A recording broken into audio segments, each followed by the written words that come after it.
How to buy multiple rental properties in a year. My name is Benjamin Goodpasture. I'm a real estate investor and coach in Northern California. Today, I've got Andrew Cunliffe here. He is our COO, our integrator of all of our businesses. So if you like this kind of content, make sure you click subscribe and like the content. You ready? I'm ready. Okay, so tell us about yourself. Yeah, so I've been working with you for a while now. I've been acquiring properties. I've got two now, and it's been about one at a time over about a year period. I've got a wife, 3 kids, so we've been doing the house hacking thing, but I want to go faster. I'd like to know how I can start acquiring more properties faster and not necessarily have to house hack every single time. With a full family, that's not always ideal. Yeah. So how would you instruct me to go out there and start getting properties at a quicker rate? Yeah, great question. I think there's a couple different paths you could take there. The first one, creative finance. That could look like finding a partner. So what I did a few years back, we bought 2 properties in Kansas City because they just cash flow better. And so I didn't really have money to do the deal, but I had the ability to get loans. And so I found a partner who had cash, and then I got the loans in my name, and we were able to buy 2 properties. And so some kind of partnership I think could be great, where you find someone that could fit your needs is one option. Another one is owner finance. So find people that own their property free and clear, and then approach them and negotiate. Typically you want to give them the price and then you negotiate the terms. So terms could be like a low down payment or no down payment, or really great interest rate, something that will allow it to cash flow, and then eventually you'll pay them off with a refinance, or maybe they'll give you a really long term, so that's really good. And then I would say last is using hard money or private money lenders, like finding people that can lend you money to either flip a house or do a BRRRR. So a BRRRR is buy, renovate, rent, refinance, repeat. And so it's basically you're doing a flip, but instead of selling it, you refinance it and keep it in your rental portfolio. That's great. So how would you talked about getting a partner. So what should I be looking for when I'm trying to find someone to partner with? Great question. I think it kind of depends on your need. So I would always start with like family and friends, people that you have history and trust with. I think that's always the safest bet versus just finding someone on like a forum or like Bigger Pockets, something like that. Mm-hmm. So let's say you find a deal and you realize like you can't do it by yourself. So find out what you need from a person and then you go and find that person. Does that make sense? Mm-hmm. Well, that's great. So you were saying like find the deal and then find the partner. So then let's go to the deal thing. What's some of the best ways where I can be finding more deals? I mean, obviously I can jump on Zillow, I can use a realtor, and I have. But if I want to do like some of these creative finance or off-market deals, what's the best way to get started with that? Mm-hmm. I think being active is the best thing. Like you're looking on Zillow, you're having constant meetings with your realtor, letting them know what you want. You've already probably identified your buy box or the kind of property you want to buy. There's always off-market deals. So you could drive for dollars, like look around and kind of identify like rundown properties. I find that multifamilies and mobile home parks, potentially some commercial stuff, those are typically easier to get creative financing, owner carry deals. You can also, use PropStream. Mm-hmm. I'm sure there's ways you can search to find if owners, if they have any debt. You can also look on the tax records. Mm-hmm. So it's really more of, how much work you want to put into it. Okay, that's good. Another thing is the interest rates right now. Yeah. So I'm finding that it's harder and harder to get things to pencil out cash flow, especially in California, but even with the interest rates going up. So what would be a way that I can continue to accumulate properties even in this market with a high interest rate? So we were looking on Yahoo. One good news is that rates are coming down. They haven't come awesome. down for a little bit. So we're in the 6s.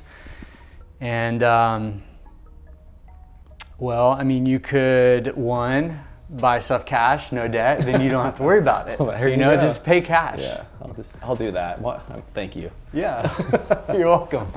I think it's all about doing the numbers. Yeah, rates are high, but there's still deals out there. So it's really just doing the numbers, seeing if they work, if they pencil. And then also, like, it is uncertain if rates are ever going to come down to 3s and 4s again. Who knows? But that is always a potential in the future that rates will come down. So, that is how the government kind of like swings the economy. If things are not doing well and they want to create more, money being put into the economy, that they lower rates to get that kind of engagement with buyers. Mm-hmm. So, I think one, if you buy things cash, that's great. Two, there's always deals. Analyze them, make sure they cash flow. And then three, there's a potential chance you could refinance down the road. Mm-hmm. So, Okay, yeah. but don't let the rates scare you or stop you from buying real estate. Mm-hmm. So you're saying be sure to obviously analyze it, make sure if it works, and then knowing that there's a pretty good chance in the future there's going to be an opportunity. Rates are coming down and I can refinance at some point. Yeah, and I think the other kind of thought that I had there is if you do a BRRRR, if you're able to buy it really well and add value to it and create this equity, and so when you go to refinance, having a lower LTV, loan to value. So let's say, to keep numbers simple, let's say 100,000, right? You say you need to refinance it, and let's say the value is 100,000, but you only owe like 60,000. So your loan can be much cheaper. If you're okay leaving that equity in the property, then your payment's gonna be lower versus like being really leveraged at like 80 or 90%. You're gonna have a higher loan payment. So that's the other thing, is just having more equity in the deal, which will make your payment lower. Okay, that's good. Something else too that I've been thinking about is I've heard from you and from others that once you start accumulating a certain amount of properties, even the conventional way, even though you can have up to 10 conventional loans, it gets harder and harder. So what can I do now to prepare for that? And at what property number should I start to expect that sort of, what is that difficulty and how can I expect to be prepared for it? Yeah, it typically starts probably around 4 or 5. Like, and it all depends on the market. In 2021, it was a different story. It was a hot market, everyone's lending, rates are low, it was easy to get loans. But in this market, things are tightening up. So I would say, one, make sure you have a really good income. So they want to see your tax returns. So really good tax returns that shows you're making money. If you're a W-2, that's better, like showing that you have a really good, stable income. Credit score, have a really good credit. Also, just having reserves. So as you buy more properties, they want to see more reserves in your bank account. And that number just keeps growing as you buy more properties. And so, is there like a ratio or like a formula for what that reserve amount would be, or? There is. I don't know what it is offhand. I would just talk to a lender about that and kind of cross that bridge when you get there. There is creative ways to get around it, and I was talking to my lender about this. Like, one way was, and not everyone, it's a kind of a gray area, but it's something you could do. So he gave me this idea of, well, find someone who has like a huge savings account and have them put you on that checking account or a savings account. So that's one idea. Like, I was gonna go to my brother and say, hey, do you have like a big balance on one of your accounts, would you be willing to let me be on your account? Like, obviously I don't need to know anything about it. I'll never use it, but just me being on that shows that I have that much money in reserves, Nice. which will qualify you for more loans. Oh, cool. So that's kind of a creative workaround you could do. I haven't tried it. I did talk to my brother about it, and you know, he definitely entertained it, so. Cool. Another question is around Airbnb. So I've heard terms like, this is like the Airbnb bust. I've heard and seen different people. I've got friends that have Airbnbs and they're not performing like they used to be. But I know you also have some Airbnbs that are doing well. So is it a good time to still try for Airbnbs? And if so, should I be looking for certain areas or indicators before purchasing for an Airbnb? Yeah. I think it all depends on the market you're talking about. Like our local market in Redding I think it's pretty tough right now. It's gotten very saturated. So there's been a huge increase in supply and demand has actually gone down a little bit. So that nightly rate has decreased a lot. You know, I started with nightly, vacation rentals in 2015, and from 2015 probably till 2020, it was like we're crushing it. And then the pandemic happened and things started slowing down, and there's like kind of a boost here and there, but it slowed down a lot. And so what I'm seeing people selling their Airbnbs, and I'm seeing people converting them into long-term, or I'm seeing people convert them into midterm, that like 30-night for traveling nurses. So with our local market, I would be a little hesitant to enter it. I do think that, that naturally things are going to like self-correct. So like if there's a huge supply and demand goes down, people are going to fall off. Like the people that aren't in it for the long run are going to like make a pivot. And the people that are in it for the long haul, they're going to keep doing what they're doing, but their cash flow is not going to be nearly as good. And so we've had that, and I've moved some things around. But if I'm going into it and I want to invest, I would probably be looking in markets that have national parks, that are more traditional vacation markets. So that could be like Joshua Tree. It could be, things around like Canyonlands, or in other states like the Smokies. Everyone's talking about the Smoky Mountains and how those are doing really well. That's like an established vacation rental market that's been there for decades. Or another one's like Florida. You have places like in the Panhandle, Destin, Pensacola. Those have been vacation markets forever. And so I think those markets are more of a safe investment. You don't have to worry about, the city, the local jurisdictions taking away your permit, because you're seeing that in cities. Like Seattle, they were one of the first ones that said, hey, we're not doing Airbnb anymore. Locals are like, hey, we can't get rentals, long-term rentals. And so we're seeing neighbors and stuff like that complain in Redding, and they're talking about you can only own 2 vacation rentals in Redding. So there's things like that if you're buying a short-term rental in a market like that, be prepared and make sure your numbers work if it was a long-term rental. Awesome. Yeah. So kind of circling back to the beginning, if you were me right now and you wanted to accelerate your portfolio and just, acquire more properties in a year, what would be like the first 1 or 2 things you would do? I would start looking into other markets that are a little bit, cheaper, like Kansas City, Indianapolis, Detroit. Could be stuff in the South, like North Carolina, South Carolina, maybe like Alabama, things like that, markets like that, where the purchase price is much lower and potentially rents are higher. You can get a good cash flow. I would start looking at those markets. I would start talking to people that have money. Is money one of the issues? Is like having cash for a down payment? Yeah. I would just start talking to friends and family and be like, hey, I'm looking at investing out of state in some rentals. would you be interested in partnering with me? I would start pitching that idea, and then, you know, start sending them deals, and then see kind of like what a 50-50 partnership could look like. I would do that. I would start building relationships with, you know, with people that would do private money loans.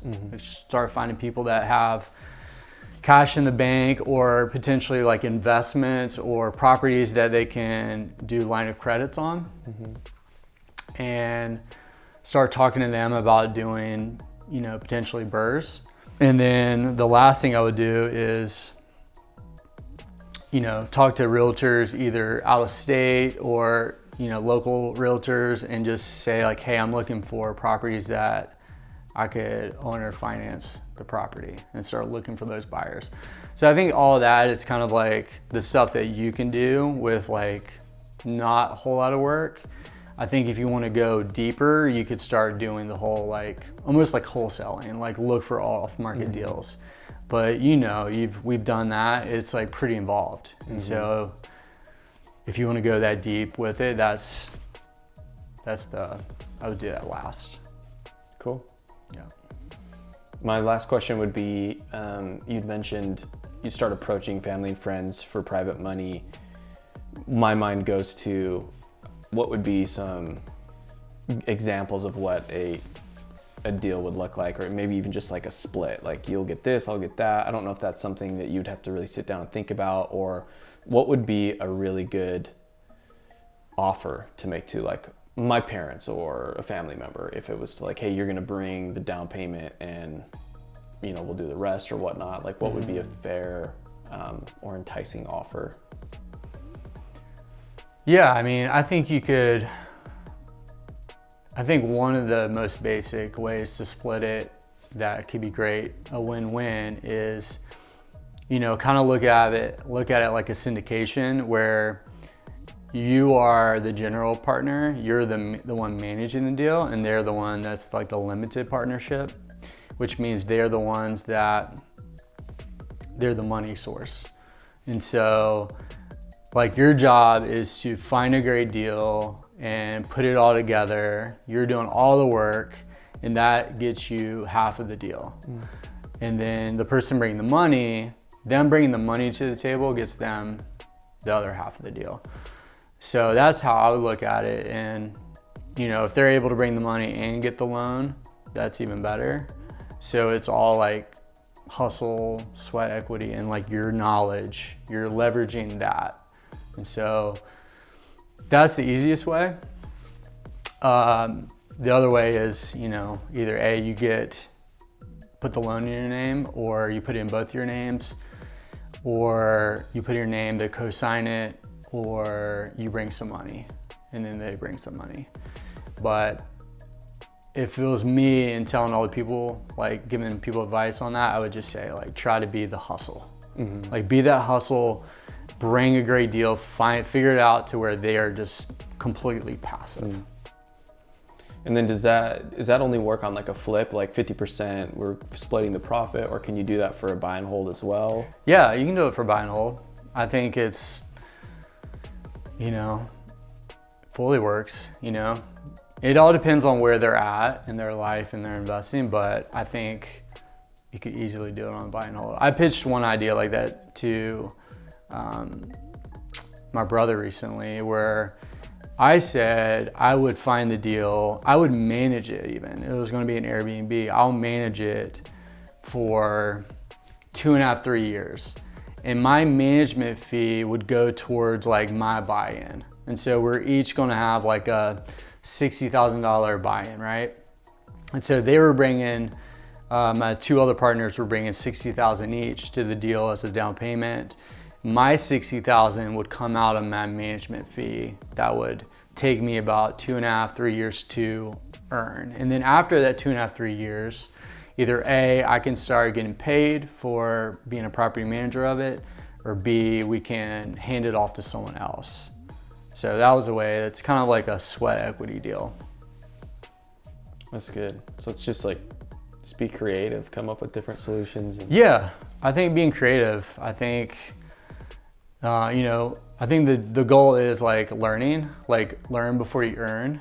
So like learning as much as you can, finding really good opportunities, and then pitch those opportunities to the right people. And that's how you like get creative. Awesome.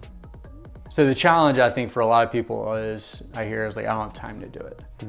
So it's just like making time. Like it might not be able to, most people have jobs, and so it's like you're doing that like at night, or you're getting up early and you're having to find space, or the weekends. Yeah.